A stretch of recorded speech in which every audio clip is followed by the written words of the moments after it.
pasando el segundo cerco, nuevamente era necesario un desvío similar para llegar a la puerta del tercero y último recinto, de manera que antes de ganar el patio que se extendía delante del edificio, era necesario transponer 2 pasos estrechos y peligrosos bajo descargas de flanco de la artillería y 3 puertas defendidas con todos los recursos conocidos en aquella época. Llegado de un país igualmente desolado por la guerra exterior y por los feudos, un país cuya superficie desigual y montañosa, abundante en torrentes y en precipicios, brindaba tantas oportunidades para la defensa, el joven Durward estaba suficientemente al tanto de los diversos medios con que los hombres de la época defendían sus moradas, pero debió confesar con sinceridad a su compañero que nunca creyó que el arte de la defensa pudiera llegar a tanto donde la naturaleza había hecho tan poco, pues la situación geográfica no proporcionaba, como dejamos dicho, otra cosa que una suave elevación que se que se iniciaba en el lugar donde estaban ellos. Para aumentar la sorpresa de Durward, supo por su compañero que los alrededores del castillo, excepción hecha del sendero ondulante por donde habían llegado, estaban lo mismo que el bosque que acababan de atravesar, sembrados de toda clase de lazos, trampas y hoyos ocultos que acechaban a quien se aventurase por allí sin un guía, que sobre los muros habían construido unas garitas de hierro llamadas nidos de golondrina, desde las cuales los centinelas de guardia siempre allí podían, sin riesgo alguno, disparar contra cualquiera que intentase entrar sin la señal o santo y seña del día, y que los arqueros de la guardia real estaban día y noche de servicio, por lo que recibían buena paga, ricas ropas y muchos honores y beneficios del rey Luis. Y decidme ahora, joven, si habéis visto alguna vez fortaleza tan poderosa y si creéis que haya en el mundo gente lo suficientemente resuelta para tomarla por asalto. Durward miró con fijeza y durante un buen rato aquel sitio cuya contemplación le interesaba al punto de haber olvidado el estado de sus ropas. Brillaron sus ojos y subió el color a sus mejillas como cuando un hombre proyecta un acto de arrojo. Es un castillo poderoso y muy bien guardado, repuso, pero no sería empresa imposible para soldados valerosos. ¿Conocéis a alguien en vuestro país capaz de realizar esa empresa? Preguntó el anciano, bastante amoscado. No podría afirmar tanto, pero hay allí millares de hombres que por una buena causa arrostrarían sin temor el peligro. Y seguramente os contáis entre ellos. No quisiera pecar de jactancioso cuando no hay peligro, respondió el joven Durward, pero mi padre tiene en su haber hechos no menos peligrosos y confío en no ser bastardo. Bueno, respondió sonriendo el anciano, pero podríais encontrar la horma de vuestro zapato, pues allá, sobre las murallas, permanecen alertas los arqueros escoceses de la guardia del rey, 300 caballeros de la más noble sangre de vuestro país. Si yo fuera el rey Luis, confiaría la seguridad de mi persona a esos 300 nobles escoceses, destruiría esas murallas para cegar el foso, tendría cerca a mis pares y paladines y viviría cual me pluguiera entre roturas de lanzas en los torneos, festines a los caballeros durante el día y bailes con las damas por la noche, y tendría tanto miedo del enemigo como de una mosca.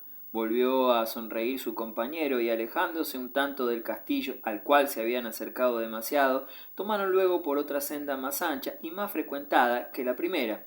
Este camino, le dijo, nos lleva a la aldea de Plessis, donde como extranjero encontraréis alojamiento honesto y a precio razonable. Unos 2 kilómetros más lejos se halla la hermosa ciudad de Tours, que da el nombre a toda esta rica y poderosa provincia, pero la villa de Plessis o Plessis de Parque, como suelen llamársele comúnmente, a causa de su vecindad con la residencia real y parque que lo circunda, os permitirá encontrar asilo más cercano y no menos hospitalario. Agradezco, señor, vuestra información, pero mi estada aquí será tan breve que, si consigo un pedazo de carne y un trago de algo mejor que el agua, mis necesidades quedarán satisfechas ampliamente en Plessis. Yo creí que tendríais algún amigo a quien visitar en las inmediaciones, y lo tengo, el propio hermano de mi padre, un gallardo mozo, antes de abandonar las tierras de Angus. ¿Cómo se llama? Nos encargaremos de advertirle. No conviene que os presentéis personalmente en el castillo donde podrían tomaros por espía. ¿Tomarme a mí por espía? Por Dios, que haría probar la punta de mi acero a quien me acusara de semejante cosa. En cuanto a mi tío, no tengo por qué ocultar su nombre. Se llama Leslie, apellido ilustre y distinguido. Debe serlo sin duda, pero en la Guardia Escocesa hay 3 que llevan ese mismo nombre. Mi tío se llama Ludovico Leslie. De los 3 Leslie, 2 son Ludovico. Lo llamaban Ludovico el de la cicatriz, pues en Escocia son tan comunes nuestros nombres de familia que cuando no se tienen tierras o posesiones de donde tomar el título, se recurre siempre a un apodo. Un nombre de guerra, mejor dicho. Mas ahora sé que el Leslie de quien habláis es el que aquí llamamos Cuchillada, a causa de la cicatriz que tiene en el rostro. Es un hombre probo y excelente soldado. Veré si es posible conseguiros una entrevista con él, pues pertenece a un cuerpo de caballeros cuyos deberes son muy rígidos y muy rara vez salen del castillo a menos que lo hagan como escolta del rey. Ahora bien, joven, responded a esto. ¿Apostaría que tenéis deseos de entrar a servir junto con vuestro tío en la Guardia Escocesa? Es algo difícil, sobre todo porque sois muy joven y se necesitan algunos años de experiencia para llegar al puesto que ambicionáis.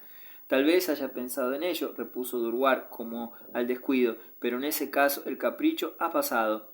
¿Cómo es eso, joven? Replicó el francés con cierta rudeza. Habláis así de un cargo en el que los más nobles de vuestros compatriotas tienen en grande honra ser admitidos. Deseo que les haga provecho, dijo Quintín con gran compostura.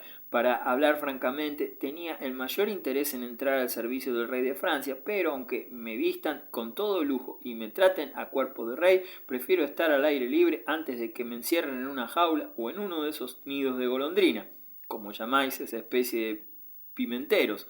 Por otra parte, agregó en voz más baja, no me agrada un castillo cuya encina da bellotas como esas que allí se ven.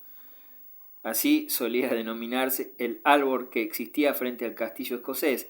Es difícil hallar una derivación, pero ahí recibía el dueño a los huéspedes distinguidos y hasta allí también los acompañaba en el momento de partir. Aunque imagino lo que queréis decir, os ruego que habléis con mayor franqueza. Pues bien, con mayor franqueza, entonces, allí, a un tiro de arco del castillo hay una hermosa encina de la que cuelga un hombre con sayo gris parecido al mío.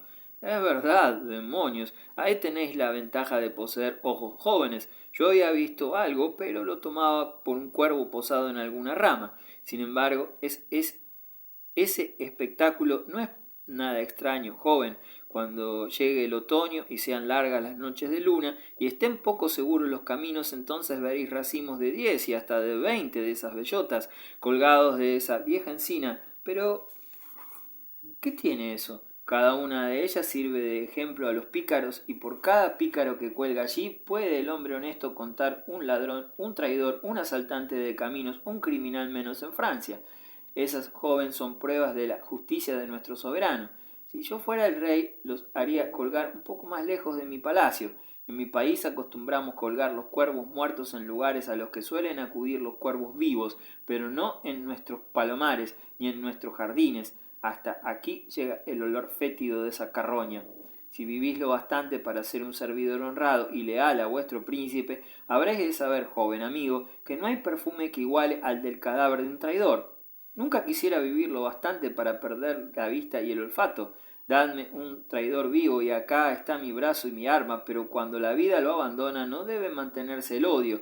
Mas creo que llegamos a la aldea, donde espero demostraros que ni el chapuzón ni el disgusto me han hecho perder el apetito, andando entonces hacia la hostería lo más rápido que os sea posible. Sin embargo, antes de aceptar vuestra hospitalidad, hacedme saber cómo debo llamaros. Me llaman simplemente Maese Pedro. Como veis, no llevo títulos, soy un hombre sencillo que vive de lo suyo, por tal me conocen. Siendo así, maese Pedro, me alegro de que mi suerte me haya puesto a vuestro lado, pues necesito un buen consejo y estoy en condiciones de agradecéroslo. Mientras hablaba de esta manera, la torre de la iglesia y una cruz de madera muy alta, enclavada entre los árboles, les anunciaron que habían llegado a la entrada de la aldea. Pero maese Pedro, desviándose algo del camino que ahora se unía a una acera abierta, dijo a su compañero que la posada que pensaba visitar se encontraba algo distante y que recibía solamente a los viajeros distinguidos.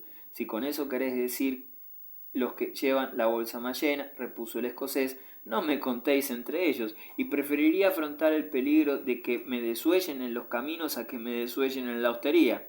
Pardiez, sois demasiado cautelosos los escoceses. Un inglés se mete de cabeza en una taberna, come y bebe de lo mejor, sin pensar en el pago hasta después de haberse llenado. pero olvidáis, joven Quintín, que os debo un almuerzo por el baño que mi error os ocasionó, con lo que espero pagar mi culpa.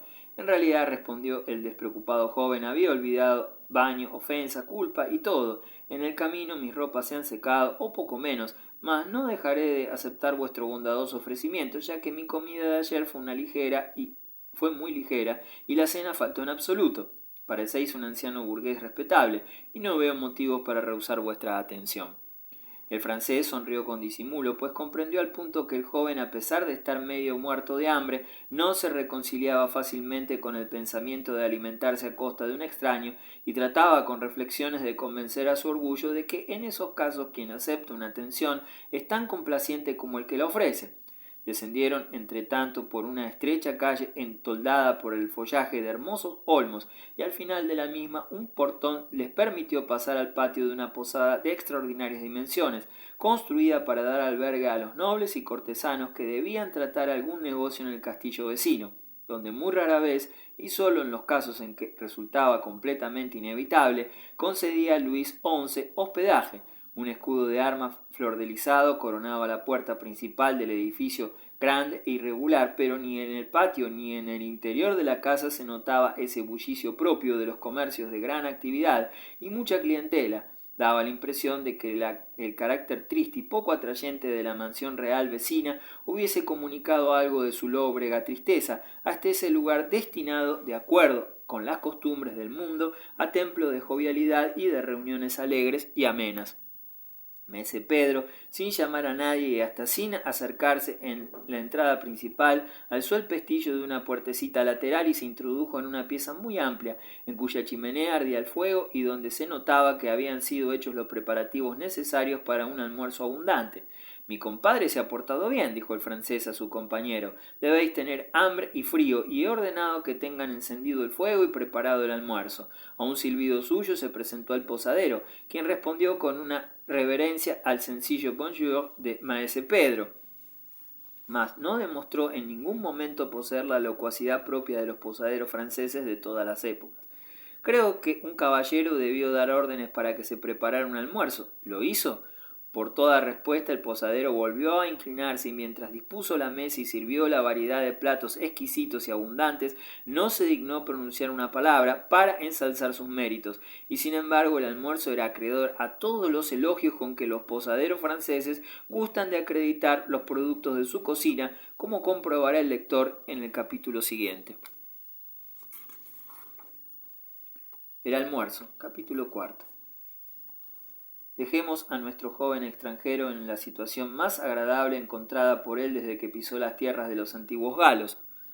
El almuerzo, como dijimos al final del capítulo anterior, fue en verdad excelente. Había un pastel de Périgord sobre el cual un gastrónomo hubiese querido vivir y morir como los comederos de Loto de Homero, que se olvidaban de parientes, patria y deberes sociales. Su abundante corteza de rica masa parecía elevarse como los baluartes de alguna hermosa capital, emblema de las riquezas que deben proteger. Sirvieron después un delicado guiso con esas puntas de ajo que tanto agrada a los gascones y que no disgusta a los escoceses, y además un espléndido jamón que perteneciera a un noble jabalí salvaje de los vecinos bosques de Montrillard.